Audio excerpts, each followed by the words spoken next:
안녕하세요. 저는 초등학생들을 가르치고 있는 30대 미혼 여성입니다. 얼마 전 학교로 파혼한 상대의 엄마가 찾아와 난동을 부리는 바람에 학교가 발칵 뒤집힌 적이 있었어요. 제 이야기를 하기에 앞서 부르기 편하게 파혼한 상대의 엄마를 그냥 시모라 부르겠습니다. 그 시모는 저와 인연이 아주 깊습니다. 그 이유는 제가 시모를 초등학교 6학년 때 담임선생님으로 처음 만났기 때문입니다. 뭐 이런 인연이 다 있나 싶으시죠? 저는 위로 오빠가 2명 있고 제가 집안의 막내이자 유일한 딸이에요. 그래서 부모님과 오빠들의 사랑을 한 몸에 받고 자랐습니다. 덕분에 성격에 모난 구석 없이 자랄 수 있어 친구들과의 관계도 아주 좋았었죠. 심지어 아빠가 학교 앞에서 분식집을 하셔서 친구들한테 부러움도 한 몸에 받는 그런 학생이었네요. 그런데 6학년 때 만난 담임, 그러니까 시모를 만나고 난 후 저는 불행의 1년을 보내야 했어요. 저의 담임선생님이었던 시모는 학기 첫날 가족 호구조사하는 종이를 저희에게 나눠주었습니다.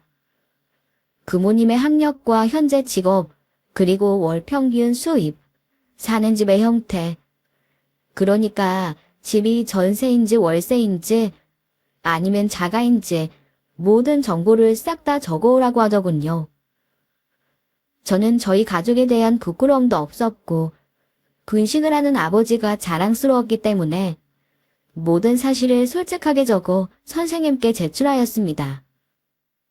그런데 담임 선생님이었던 시모는 반 아이들의 호구조사가 끝난 후부터 눈에 보이는 차별을 하기 시작했어요.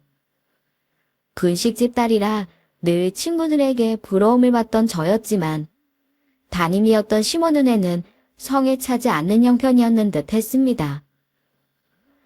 시모는 교실에 아이들을 앉혀둘 때도 오른쪽에는 잘 사는 친구들, 왼쪽에는 그렇지 못한 친구들을 앉혀뒀는데 저는 늘 왼편에 앉아 있었기 때문이었죠. 한 번은 국어 시간에 속담 공부를 하고 있었는데 개천에서 욕난다라는 말도 다 옛말이고 요즘은 부모가 잘나야 자식도 잘 살 수 있는 법이란다. 아무리 노력하고 발버둥을 쳐도 똥개는 똥개란 뜻이지. 무슨 말인지 알겠니? 그러면서 시모가 제 눈을 한번 쳐다보더라고요. 그땐 그 이유를 몰랐는데 어른이 된 지금은 그 이유를 알 수 있을 것 같습니다. 시모가 저를 쳐다본 눈빛의 의미는 네가 아무리 공부를 잘하고 날뛰어봐라. 그래도 안 된다. 이 뜻이었던 것 같아요.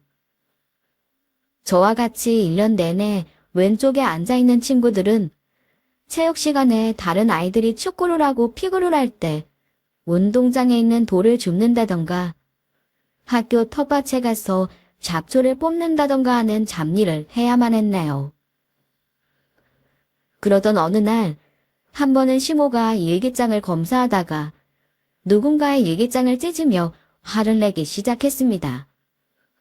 그리고 그 일기장의 주인인 학생 앞으로 다가가 찢어진 일기장을 집어던지며 말했어요. 내가 차별을 한다고? 내가 언제 너희들을 차별했니? 나는 늘 공평한 애정과 관심으로 너희들 가르쳤어. 내가 이 일기장 확인하는 줄 뻔히 알면서도 이런 얘기를 써. 너 나 연맥이려는 거니? 어린 게 벌써부터 더러운 것만 배워서는. 일기장의 주인인 친구가 울기 시작하자 시모는 그 친구에게 교실 뒤로 가서 무릎을 꿇고 손을 들고 서 있으라고 했어요. 내가 너한테 얼마나 더 관심을 가져야 되니? 여기 교실에 있는 학생만 해도 거진 40명이야. 나한테 관심 받으려고 하지 말고 집에 가서 네 엄마나 아빠한테나 관심 받아. 그러면서 시모는 형편이 어려운 친구들이 모여있는 교실 왼편으로 다가와 서더니 말했습니다. 너네들 이 일기장에 말도 안 되는 소리 적으면 쟤처럼 저렇게 벌 받을 줄 알아. 알겠어? 그리고 집에 가서 학교에서 있었던 일 고자질할 생각하지 마. 입이 무거워야 세상 살아가기 편한 거야. 너네가 입까지 가벼우면 세상 사는 게 얼마나 힘든 줄 아니? 그날은 정말 제 심장이 터져버릴 것 같았어요. 그 이유는 저는 집에서 아무도 모르게 시모가 학생들에게 저지르고 있는 만행들을 일기장에 적고 있었기 때문이었습니다. 하지만 저는 그날도 집으로 가서 담임이 저지른 짓들을 일기장에 고스란히 적어갔어요. 승부욕이 강했던 저는 시모의 부당한 차별을 목격하면서 저 스스로 이 모든 것을 이겨내고 싶었던 이유도 있었습니다. 졸업을 얼마 앞두지 않은 어느 날, 선생님께서 자신의 장래희망 직업을 조사해오고 발표하는 시간을 가지자고 하셨어요. 공부는 잘하긴 했지만 딱히 꿈이 없었던 저는 장래희망 직업으로 초등학교 교사를 선택해 준비해 갔습니다. 김희연은 장래희망으로 초등학교 선생님으로 적었네. 이유가 뭐야? 네가 될 수 있을 거라고 생각해서 적은 거야? 제가 초등학교 선생님이 되면 학생들에게 많은 지식과 더불어 세상을 사랑하는 법과 세상을 정의롭게 살아가는 법을 알려주고 싶습니다. 차별 없이 동등하게 학생들을 가르치는 초등학교 선생님이 되고 싶어서 그렇게 적어냈습니다. 저의 말이 끝나자 담임이었던 시모는 얼굴이 홍당무처럼 빨개지더니 제게 쏘아붙이듯 말했습니다. 그래, 말은 뻔지르르 하구나. 아직 세상 물정 모르는 어린애니까 그렇다 치고. 너 교대는 갈 수 있겠어? 선생님이 되려면 교대에 들어가야 되는데? 지금처럼 열심히 공부하면 부모님이 갈 수 있을 거라고 해주셨어요. 너희 부모님 학교 앞에서 둘리분식 하시는 분들 아니시니? 떡볶이 파시는 너희 부모님이 뭘 알겠어. 교대 나와서 선생님이 된 내가 더 잘 알지. 희연아, 지금 공부 잘한다고. 중학교, 고등학교 때도 공부 잘하는 거 아니다. 그날 저녁에도 저는 담임이었던 시모에게 받은 상처를 일기장에 고스란히 적은 후 잠에 들었습니다. 우여곡절의 시간을 보내고 졸업한 저는 중학교에 진학하고 미친 듯이 공부에만 몰두했어요. 제가 너무 공부만 붙들고 사니까 걱정된 오빠들이 저를 불러서 시험시험 하라고 하면서 상담 아닌 상담을 해주더라고요. 그러다 제가 왜 이렇게 미친 듯이 공부만 하게 됐는지 이야기했더니 제 이야기를 들은 오빠들이 그런 절 안타까워하며 말했습니다. 자기들도 가난 때문에 받은 핍박이 서러워서 열심히 공부하는 거라고요. 그런 서러움을 뭐만큼은 느끼게 하고 싶지 않았는데 미안하다며 우리 남매 열심히 살아서 꼭 우리한테 상처 줬던 사람들 앞에서 당당히 어깨 펴고 살자고 다짐했네요. 그렇게 저희 셋은 가난의 서름을 이기고자 미친 듯이 공부했어요. 이과생이었던 큰오빠는 의대를, 그리고 문과생이었던 작은오빠는 법대를 진학하게 되었습니다. 연년생이었던 오빠들이 연이어 의대, 법대에 진학하자 부모님은 잔치라도 벌여야 된다며 기뻐하셨지만 돈 걱정이 앞섰던 건 어쩔 수 없었던 듯 싶더군요. 부모님은 작은 오빠가 법대에 진학을 한다고 하니 대출 고민을 하고 계셨는데 효자였던 오빠들이 당당하게 장학금을 받게 돼서 돈에 대한 걱정은 하지 않을 수 있게 되었어요. 그리고 저도 오빠들을 뒤따라 목표했던 교대로 진학했네요. 그리고 당당하게 초등학교 교사가 되었죠. 그 이후로 제 인생은 정말 탄탄대로했습니다. 며느리 직업으로 인기 1위인 교사에 오빠 한 명은 의사, 한 명은 검사라 선자리가 물밀듯이 들어오더군요. 20대 땐 자연스럽게 만나 연애를 했지만 30살이 접어드니 결혼 생각에 그러지 못하겠더라고요. 그래서 들어오는 선자리를 마다하지 않고 웬만한 건 다 나가봤는데 생각보다 인연을 찾는 게 어려웠어요. 그러다 양가 부모님이 교사이시면서 직업이 변호사인 사람과 선을 보게 되었습니다. 훈훈한 외모에 타고난 듯한 매너를 가진 사람이었죠. 시간이 흘러도 늘 한결같은 모습을 보여준 남자친구와 결혼을 약속하고 처음으로 시댁에 방문하는 날이었어요. 연애하는 동안 남자친구가 자기 부모님 자랑을 엄청 해서 기대가 많이 되더라고요. 그날도 남자친구는 제게 이렇게 말했어요.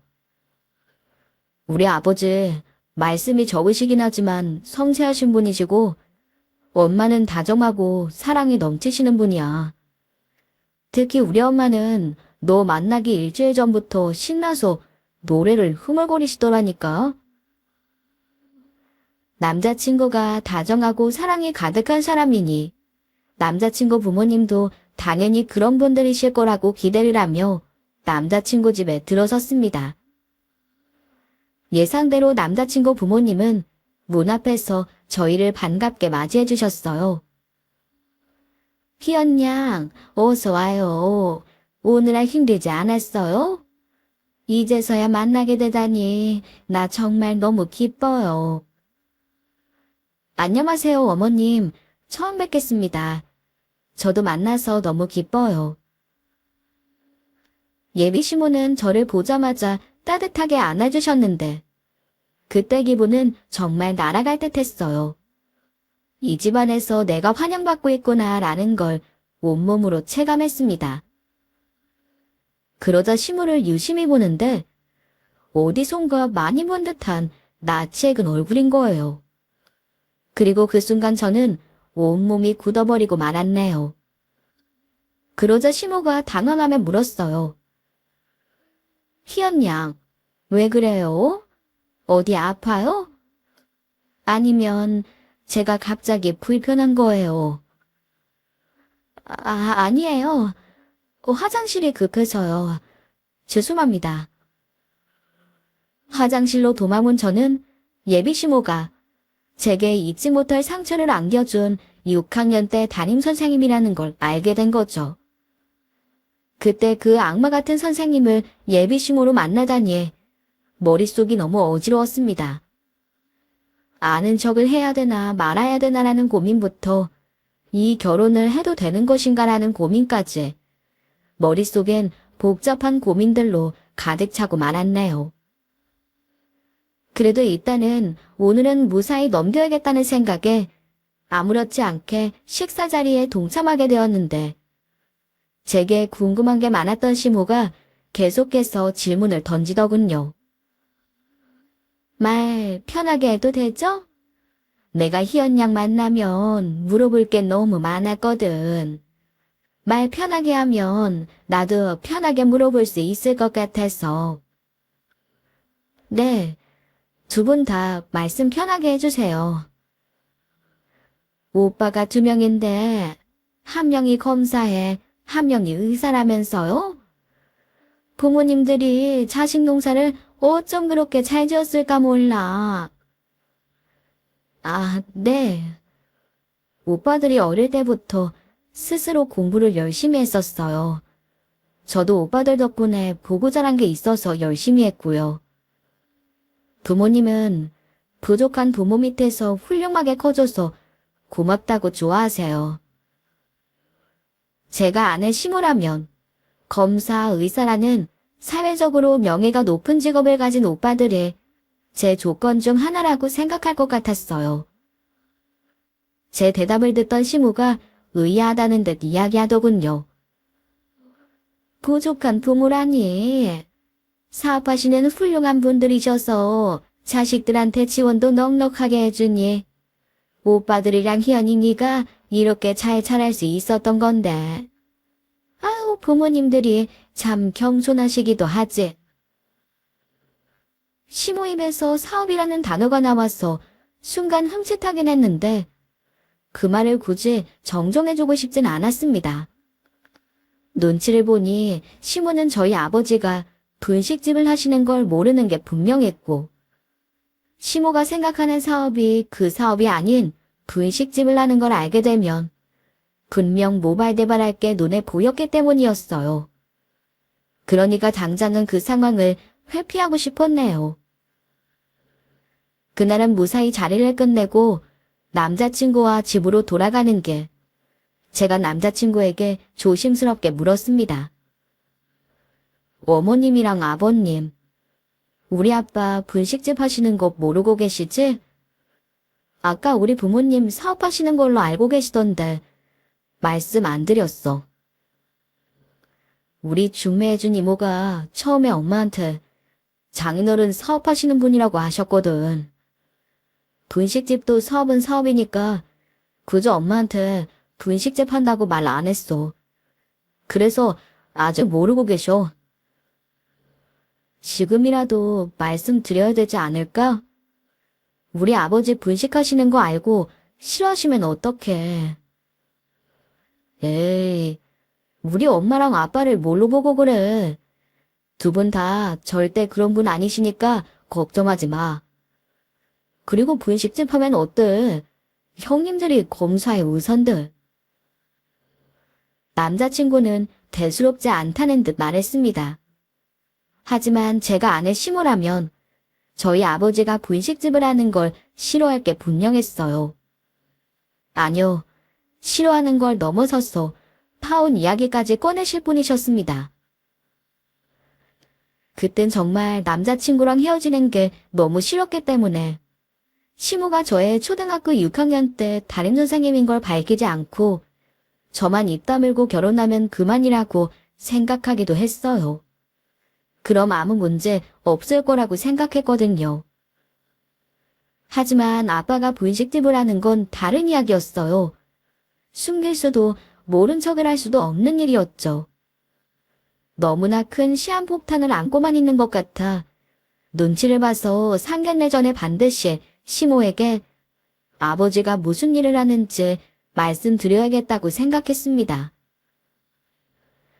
그러던 중 주말에 남자친구랑 데이트를 하고 있는데 시모에게서 전화 한 통이 걸려왔어요. 희연이니? 나 지금 사돈 어른이 하시는 식당이 있다는 동네 왔는데 정확한 주소가 어떻게 되니? 오늘 친구들이랑 한번 가보려고 하는데. 갑작스러운 시모의 전화에 너무 당황한 제가 아무 말도 못하자 남자친구가 제 전화를 뺏어들었습니다. 엄마, 점심은 다른 데 가서 드시고요. 제가 지금 그 동네 갈 테니까 저희랑 셋이서 같이 가요. 엄마가 갑자기 친구분들이랑 가시면 장인어른 부담스러우실 거야. 그치? 그럼 점심은 다른 데서 먹을 테니까 이따가 같이 가보자. 전화를 끊고 난 후 남자친구는 제 속도 모르고 웃으며 말했어요. 잘됐다. 이왕 이렇게 된 거 오늘 엄마한테 장인어른 인사시켜드리자. 어머님, 생각지도 못한 일이라 많이 놀라실 것 같은데 나 좀 걱정돼. 뭐가 걱정돼? 가서 장인어른이 만드신 떡볶이도 같이 먹고 하면 되지. 난 지금까지 먹은 떡볶이 중에 장인어른이 만드신 떡볶이가 제일 맛있더라. 제가 볼 때 남자친구는 자기 엄마가 어떤 사람인지 잘 모르고 자라온 듯 했어요. 그렇다고 남자친구한테 니네 엄마가 가르치는 학생들한테 무슨 짓을 한 줄 아니? 라고 말할 수도 없는 노릇이었고요. 시모가 저와 친구들에게 했던 짓들을 모른 척하고 살기로 마음 먹은 이상 그 이야기는 절대 꺼낼 수 없다고 생각했습니다. 저희를 기다리고 있는 시모를 픽업한 뒤 아빠가 계시는 분식집으로 향했는데 그나마 다행인 것은 아빠가 얼마 전 분식집 위치를 옮겼다는 것이었어요. 제가 다녔던 초등학교 앞에서 계속 하고 계셨으면 시모가 알아볼 게 뻔했으니까요.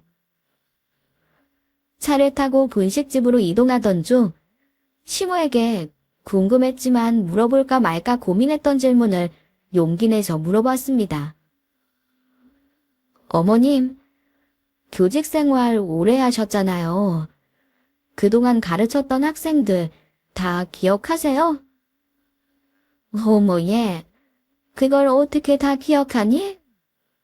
뭐, 나랑 비슷한 연차된 선생님들은 보자마자 바로는 기억 못해도 연도랑 학교 이름, 그리고 학생 이름만 들으면 대충 기억을 한다고는 하더라. 근데 난 기억 못해. 나는 딱 내가 예뻐했던 애들만 기억해. 예뻐했던 애들이요? 보통 어떤 애들을 예뻐하셨어요? 저는 밝은 친구들이 참 예뻐 보이더라고요. 나는 성격 좋고 공부 잘하는 거 다 필요 없고 학교 생활에 관심 가지는 부모를 둔 애들을 예뻐했지. 시모의 말에 남자친구가 웃으며 장난스레 말했습니다. 엄마, 선물 잘 줬던 부모 둔 학생들을 예뻐했다고 말하면 되지. 뭘 그렇게 삥 둘러서 말해. 시연아, 우리 엄마 고상하고 얌전한 분이시긴 하지만 엄마들한테 선물 받는 거 엄청 좋아했어. 진짜 나 어렸을 땐 집에 선물이 쌓여 있었다니까. 예, 희연이한테 그렇게 말하면 희연이가 날 어떻게 생각하겠니? 그리고 그 시절엔 나 말고 다른 선생님들 다 그랬어. 그리고 선물 공세 그렇게 하는데 어떻게 애가 안 예쁠 수 있겠니? 예전에 그 맛으로 학교 다녔는데 교장되고 시대가 이렇게 변해버렸어. 그 재미도 없다 난. 시모는 머리를 매만지며 별일 아니었다는 듯이 말하더군요. 그 이유 때문에 시모가 절 한참 보아도 기억 못하는 거구나라는 걸 그때 알았어요. 뭐 대충 예상은 했었지만요. 저도 딱히 시모가 기억할 만한 학생이 아니었던 것이었습니다. 찝찝한 마음으로 아빠가 계시는 분식집 앞에 도착을 하자 차에서 내린 시모가 인상을 찌푸리며 말했어요. 왜 여기서 내려? 설마 이 분식집은 아니지? 남자친구가 대답을 하기도 전에 가게 안에서 저희를 발견한 아빠가 앞치마를 두르고 달려나와 저희를 반갑게 맞이했어요. 이서방이랑 희연이가 데이트하기도 바쁜 주말에 웬일이야? 이 떡볶이 먹으러 왔어? 장인어른, 저희 엄마가 한번 와보고 싶다고 하셔서 모시고 왔어요. 저희 아빠는 갑자기 나타난 시모를 보고 놀라하셨지만 얼른 옷 매무새를 만지며 시모를 향해 고개를 숙여 인사하셨어요. 반갑습니다. 시연이 아빠입니다. 갑자기 이렇게 만나 뵙게 될 줄 몰랐습니다. 하지만 시모는 경멸의 눈빛으로 아빠를 쳐다만 볼 뿐 그 어떤 대꾸도 하지 않았습니다. 남자친구는 시모의 반응에 꽤나 당황했는지 시모의 팔을 붙잡고 흔들며 말했어요. 엄마, 장인어른이 인사하시잖아. 너희 장인어른 분식집 사장이니? 사업하는 사람이라며? 시모는 뻘쭘하게 서 있는 저희 아빠에게 눈길을 거두고 남자친구에게 따지듯 물었어요. 아빠는 당황한 듯 머리만 끄적였고 남자친구는 짤짤매며 시모에게 말했습니다. 분식집도 사업이면 사업이죠, 엄마. 그리고 장인어른 무슨 사업하시는지 오늘 엄마한테 보여드리면서 말씀드리려고 모시고 온 거야. 일단 들어가자. 장인어른 떡볶이 진짜 맛있어.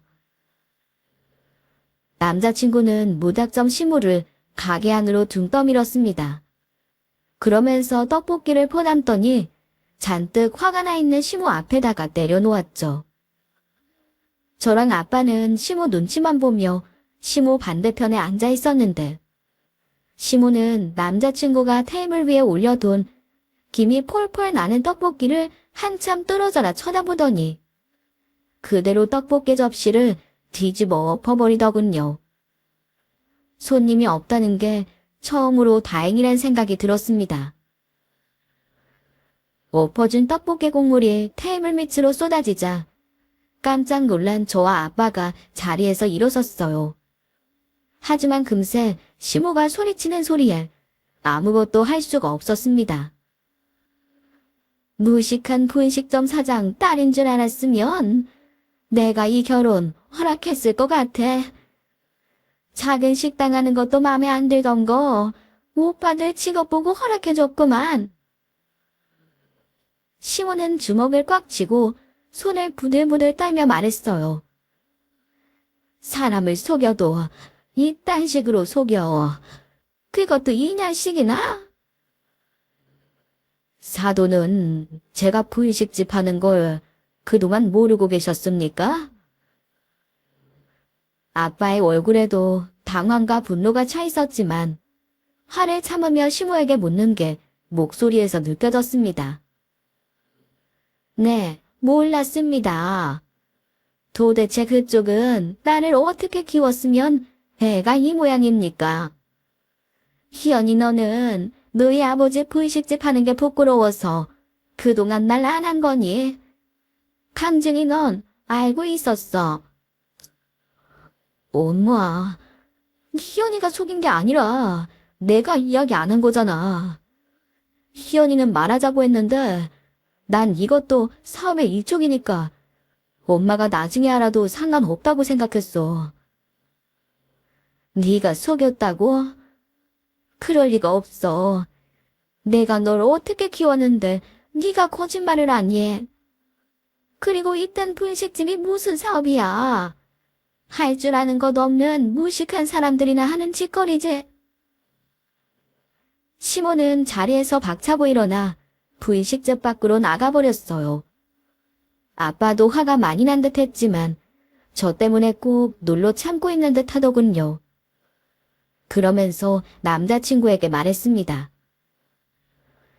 안사돈이 많이 당황하신 듯 하니까 이서방이 모시고 가서 잘 말씀드려. 그리고 이 일에 대해선 나중에 따로 이야기하지. 남자친구는 저희 아빠에게 죄송하다고 연신 사과를 한 뒤 가게 밖으로 나갔는데 시모가 남자친구에게 어찌나 소리를 고래고래 지르던지 동네 사람들이 무슨 일이 있나 싶어 밖으로 다 나올 지경이었습니다. 내가 이딴 집이랑 사돈 맺고 싶어서 널 그렇게 키운 줄 알아. 거짓말이나 하는 여자랑 붙어먹을 생각하지 말고 당장 헤어져. 난 거짓말하는 애도 싫고 분식집 딸도 싫어.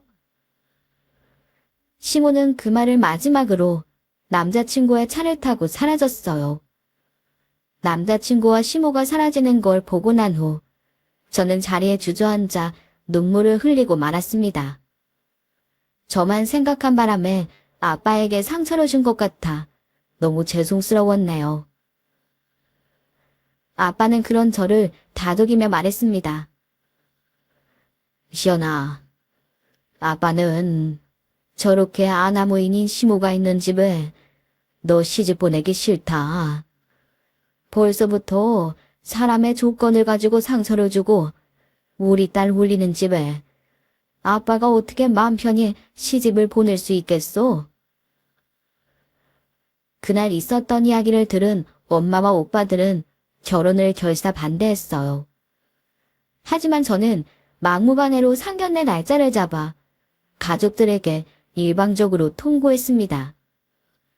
상견례 날짜를 잡기 전 시모가 제게 사과하고 싶다며 따로 불러 사과했거든요. 희연아, 그날은 내가 정말 미안했다.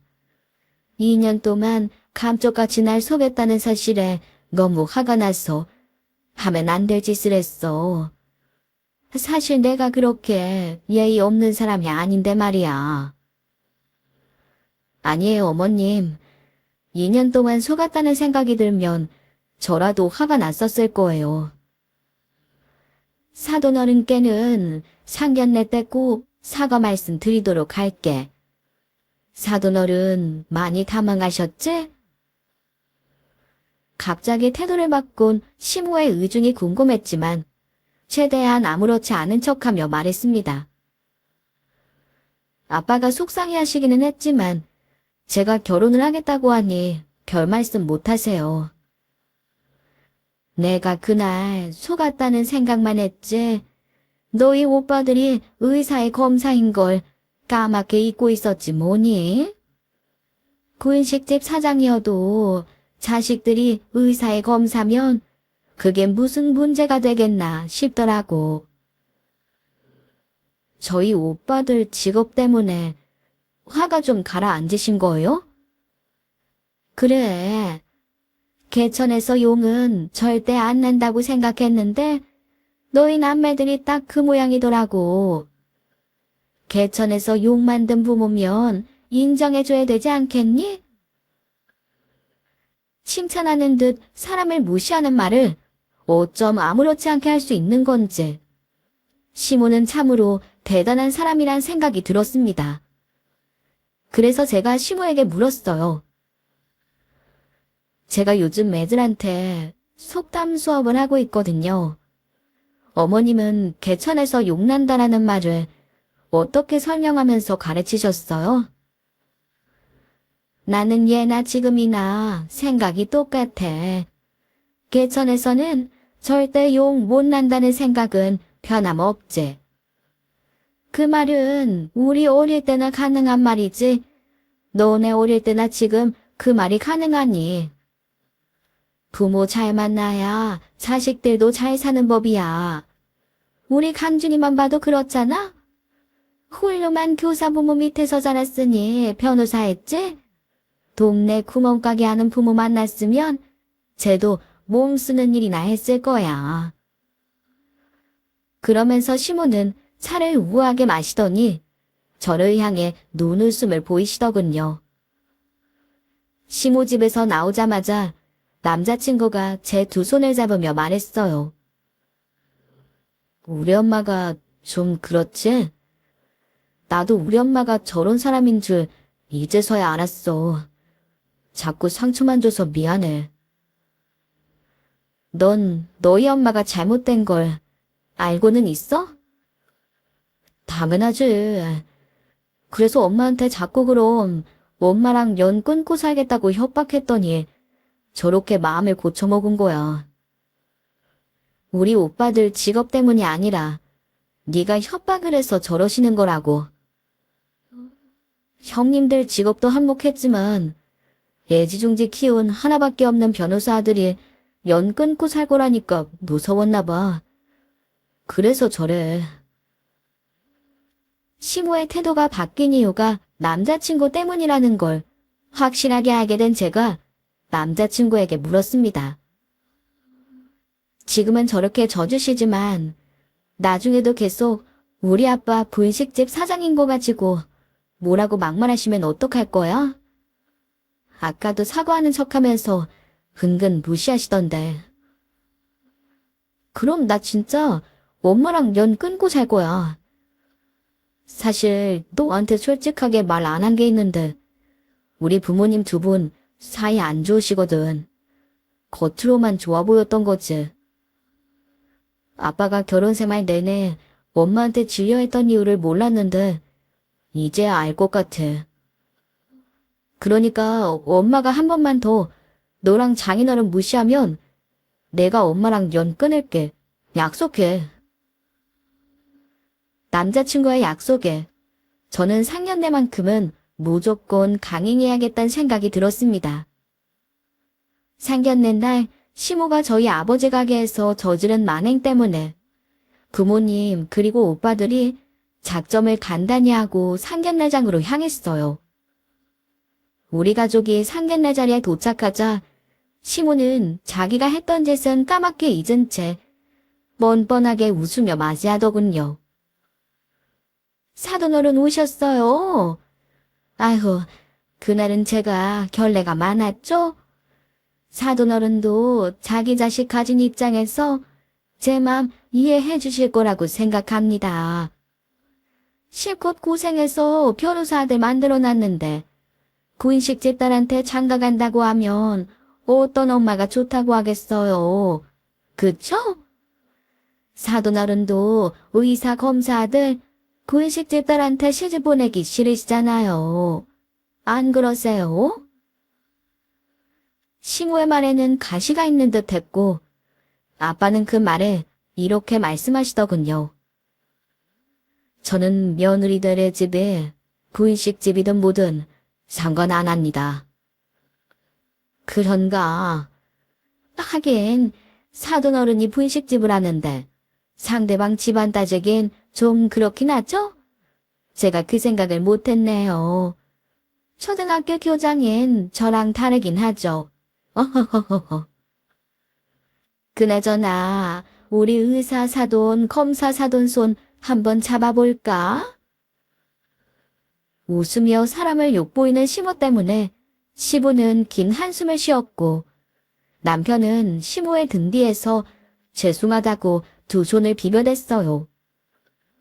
그리고 저희 오빠 두 명은 시모가 건네는 손을 무시한 채 자리로 가 자리 잡았는데 그 행동에 시모가 화가 났는지 이렇게 말하더군요. 의사 검사식이나 되시는 분들이 예의가 없으시네요. 가정교육을 어떻게 받으셨길래. 그래도 일단 오늘은 좋은 날이니 제가 참도록 하겠습니다. 시모는 마치 자기가 큰 아량을 베푼다는 듯 말했어요. 시모의 행동을 보면 시키기 싫은 결혼을 억지로 시키는 거라 웃으며 상견례를 깽판치려는 사람처럼 보였습니다. 그래서 제가 가족들 모두 자리를 잡고 착석한 것을 확인한 뒤 시모에게 물었습니다. 어머님은 이 결혼 성사시키기 싫으신 거죠? 단도직입적인 제 질문에 시모는 흠칫하더니 고상한 척하는 말투로 대답했어요. 사돈어른이 하시는 일을 보면 그렇긴 하지만 대체적으로는 만족해서 결혼을 허락한 거 아니겠니? 근데 왜 자꾸 저희 가족들을 무시하시는 거죠? 하나밖에 없는 아들이랑 연 끊고 살고 싶으셔서 그러세요. 너 지금 나 협박하는 거니? 난 지금 최대한 예의를 갖추고 있는 중인데 예의를 안 갖춘 건 너네 오빠들 아니니? 방귀 낀 놈이 성낸다더니. 저는 가방을 뒤적거려 오래돼서 낡은 두꺼운 일기장을 하나 꺼내 들었습니다. 그리고 시모에게 말했죠. 어머님, 아니 선생님, 이 일기장이 무슨 일기장인 줄 아세요?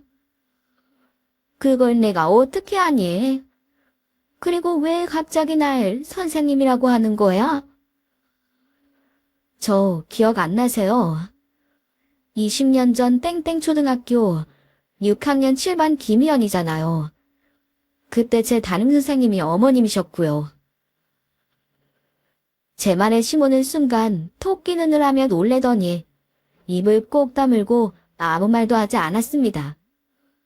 제가 누군지는 정확히 기억을 하지는 못해도 아이들을 가르치던 평교사 시절 자신이 아이들에게 한 짓이 떠올랐기 때문이었겠죠. 제 말에 놀란 남자친구가 물었어요. 엄마가 희연이 너 6학년 때 담임 선생님이었다고? 왜 그동안 나한테 말 안 했어? 그때 어머님이 나랑 친구들한테 무슨 짓을 한 줄 알아. 이 결혼을 당장 물러도 될 정도로 나한테 큰 상처를 주셨어. 근데 난 어떻게든 이 결혼 이어가려고 모른 척하려고 했는데 어머님이 우리 아빠한테 하는 짓 보면서 이 결혼은 성사되면 안 되는 결혼이라는 걸 깨달아 버렸네. 그래서 이제서야 밝히는 거야. 저는 제가 초등학교 6학년 때 썼던 일기장을 남자친구에게 건넸습니다. 초등학교 6학년 때 어머님이 나와 친구들에게 했던 모든 말과 행동들이 다 적혀있는 일기장이야. 그 일기를 쓰면서 난 반드시 성공해서 선생님한테 개천에서도 욕난다는 걸 보여줄 거라고 이를 갈아왔어. 제게서 일기장을 받아든 남자친구가 제 일기장을 여는 순간 화장실로 도망을 가려던 시모는 온몸을 덜덜 떨며 그 자리에서 주저앉고 말았습니다. 시모가 남자친구에게서 제 일기장을 빼앗듯 가져가셨을 때 시모는 주저앉은 채로 제게 이렇게 말했어요. 이럴 거면 진작에 파혼을 하자고 하던가 왜 상견례 날 이 난리야. 내가 시간이 남아 도는 사람인 줄 알아. 나 이래봬도 초등학교 교장이고 우리 아들은 시간이 금인 변호사야. 어머님이 무너지는 꼴을 제 눈으로 확인하고 싶어서 상견례 자리 잡은 거예요. 맘 같아서는 어머님이 제 담임선생님인 걸 알았을 때부터 파혼하고 싶었어요. 하지만 저는 저만 모른 척하면 다 괜찮아질 거라고 생각했어요. 어머님이 우리 아빠 가게에서 떡볶이를 엎는 그 순간 전까지는요. 제 일기장을 읽던 시부는 자리에서 일어나 저희 가족에게 고개를 숙여 정중하게 사과를 한 뒤 시모를 내팽개치고 상견례장을 빠져나가셨습니다. 그리고 저는 큰 충격에 눈물을 글썽이고 고개를 숙인 채 앉아있는 남자친구를 뒤로 한 채 가족들과 그곳에서 빠져나왔네요. 그 후 한동안 연락이 없던 남자친구는 매일같이 저와 저희 아빠를 찾아와 용서를 구했어요. 남자친구는 일상생활을 못할 정도로 힘들어하면서까지 제게 매달리더군요. 그 모습이 마음 아프긴 했지만 우리 사이는 이미 끝났다고 생각했습니다. 그러던 중 남자친구에게서 충격적인 소식을 듣게 됐어요. 우리 아빠, 엄마랑 이혼하기로 했어. 그리고 나도 집에서 나와서 엄마랑 연 끊고 살기로 했고. 그러니까 나 다시 만나주면 안 돼? 제가 상견례 자리에 제 일기장을 들고 간 이유는 남자친구에게 시모의 만행을 까발리고 하나밖에 없는 귀한 자신의 아들에게서 버림당하는 꼴을 보려고 했던 것이었어요. 그런데 시모가 시부에게 이혼까지 당했다는 소식을 들으니 놀라지 않을 수가 없었습니다. 아빠는 엄마가 학생들에게 그런 짓을 하고 있었던 걸 알았나 봐.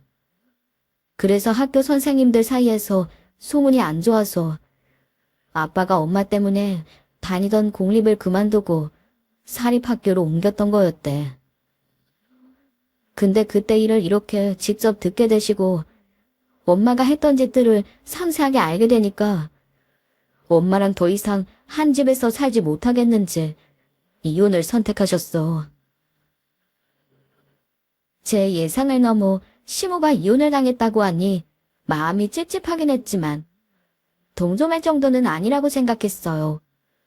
시모랑은 다르게 순수하고 착한 남자친구를 보니 남자친구만은 다시 받아줘야 되나 말아야 되나 하고 있을 때 시모가 저희 아빠 분식집으로 찾아와 난동을 부리기 시작했습니다. 당신들 때문에 이혼당하고 아들한테 버림까지 받았으니 당신들이 책임져. 내 인생은 어떡할 거야. 그러게 인생을 똑바로 사시지 그러셨어요. 지난 과오가 있었으면 현재라도 착하게 사셨어야죠. 당신이 잘못 살아서 일어난 일을 왜 여기 와서 난리예요. 경찰을 불러 시모를 끌어낸 후 시모는 더 이상 분식집엔 찾아오지 않았지만 얼마 전엔 제가 일하는 학교로 찾아오고야 말았습니다. 그 소식을 들은 남자친구가 쫓아와 시모를 끌고 가긴 했지만 덕분에 학교에서 창피는 다 당하게 돼서 참 많이 곤란한 상황에 놓여 있네요. 남자친구를 다시 받아줄까 고민하고 있었던 참이었는데 시모가 계속 저 모양이면 남자친구를 받아줄 수 없을 것 같다는 생각이 점점 들고 있어요. 저희 부모님은 남자친구만 놓고 보면 참 좋은 사람이었다며 시모랑 완전히 연을 끊는다면 받아줘도 되지 않겠냐고 했지만 시모는 자신의 하나밖에 없는 변호사 아들을 절대 놓지 않고 괴롭힐 거라는 생각이 자꾸만 듭니다. 여러분들이 봤을 때 제가 어떤 선택을 하는 것이 현명한 선택일까요? 저 독한 시모가 과연 자기의 아들을 놓아줄까요?